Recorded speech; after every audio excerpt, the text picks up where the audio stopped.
All right, let's jump right into this explainer. Today we're unpacking a really fascinating concept, how the hidden, totally invisible mechanics of our everyday conversations are actually the exact same tools we need to accurately translate ancient biblical texts. We're drawing some absolutely brilliant insights today from Dr. George Payton's lecture on Bible translation. We're going to explore what linguists call speech acts, the really delicate dance between implicit and explicit information, and why relevance and shared context are basically the absolute bedrock of human communication. Okay, so check out this hilarious comparison. On one side, we've got a standard, super polite campground sign. On the other side, a Gen Z teenage translation. You know, HMU for hit me up, sus, trying to glow up the campground. Dr. Payton uses this to prove a massive point. Just look how drastically language has to shift simply to be relevant to a specific audience living in the exact same era. It instantly highlights the massive, towering challenge of taking a message from one group of people and making it perfectly clear to another. And we see this communication gap literally everywhere. So that brings us to Section 1, the communication gap and the problem of missing context. There's this brilliant quote from Brown that says, "Communication is largely an inferential process." So what does that actually mean? Well, it means communicating isn't just handing someone a perfectly wrapped package of facts. Not at all. The speaker implies something, often pretty cryptically, and the listener has to infer or, figure out what was actually meant. It's a total game of give and take, where you're constantly forced to guess the true meaning based on invisible clues. This inferential gap brings us right to Section 2, intent versus utterance. We really need to peel back the layers and look at our literal words versus our actual meaning. Let's start with this wild concept called a speech act. Basically, this is when the actual speaking of words performs a real-world, tangible action. Think about a pastor at a wedding saying, "I now pronounce you man and wife." The actual speaking of the words literally does the action. Now, we don't see this a ton in everyday modern English, but we see it constantly in the Bible. Think of Jacob stealing a physical blessing from his brother, basically as if he were being handed a $10,000 check, or Jesus cursing a fig tree and it physically shrivels up. The words perform the action. But, the real linguistic trouble starts with what experts call skewing. Skewing happens when the literal words coming out of our mouths simply do not line up with our actual goals. The intent and the utterance just don't correlate. This is a perfect everyday example of skewing.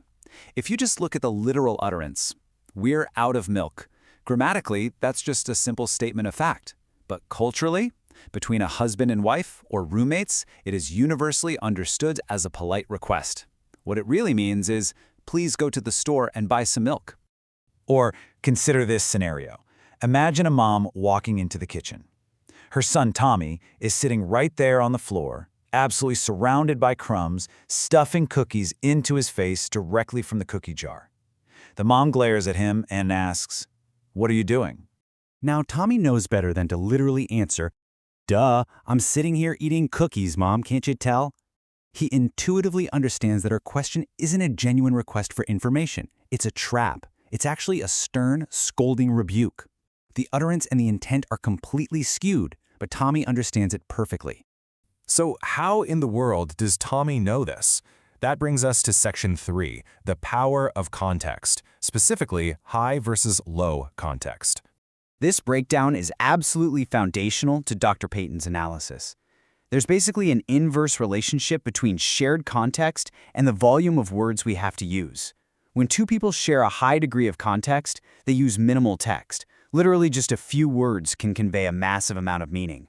But conversely, low shared context requires a massive amount of explicit explanation just to avoid confusion. And here's the kicker. Ancient biblical cultures tended to be incredibly high context. Let's look at this classic dating rejection. A guy walks up to a girl he likes and asks, "What are you doing Friday night?" She responds, "I'm busy." A massive, painful amount of unsaid context is instantly processed by both of them without ever actually being spoken aloud. When we compare exactly what was said against the brutal reality of what was meant, it's pretty stark. The guy's intent wasn't just checking your calendar, right? He was saying, "I want to pursue a relationship with you." And her cryptic, two-word response of "I'm busy" effectively communicated, "I don't like you and I want to nip this in the bud." The whole shebang was completely and successfully communicated through inference and high shared context. But listen, without shared context, communication utterly fails. Dr. Payton shares this wild story of an American on a Tokyo train who kept making direct eye contact with everyone. His Japanese friend politely leans over and says, "It's good to look at your feet." Well, the American, totally missing the cultural context, just starts looking at his own feet while still trying to make eye contact with people.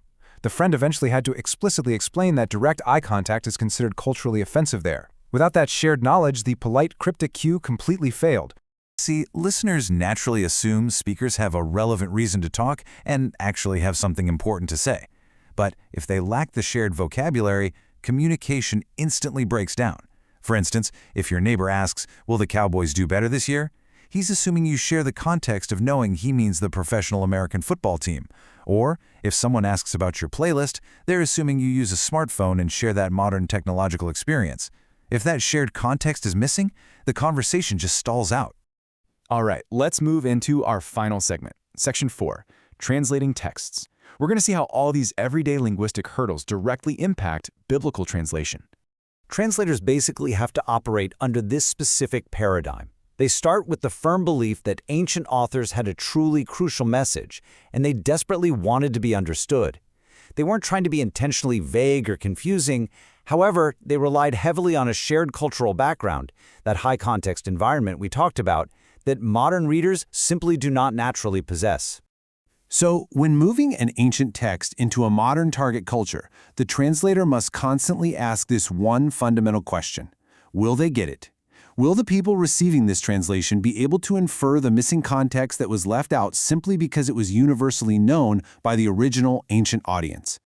And this brings us to a really harsh reality of human nature. If a text requires way too much effort because the implied cultural information is totally missing, normal human behavior kicks in and we just stop reading. Dr. Payton points out that while the King James Version is historically monumental, trying to read its archaic language today is often just too hard for a modern reader. The exact same thing happens with highly literal translations. If we can't figure out why the information is relevant, we just tune out. So, to make a text relevant and accessible, translators have to do some serious heavy lifting. They have to carefully identify what shared context is missing and determine if that implicit information needs to be explicitly supplied. The entire goal is to bridge the gap so modern readers don't miss the ultimate point, but they have to do it without altering the core biblical text itself. Often this means utilizing really helpful footnotes or finding equivalent cultural expressions to carry the true intent of what was said. As we wrap up this explainer, I really want to leave you with this final provocative thought. Think about the immense amount of unsaid context, inferred meaning, and subtle skewing required just to get through your everyday conversations with your own friends and family. Now ask yourself, if communication is this complex with people living in your own home, just how much more care, context, and incredible effort is needed to successfully bridge a communication gap of over 2,000 years? It truly makes you appreciate the profound mechanics of meaning.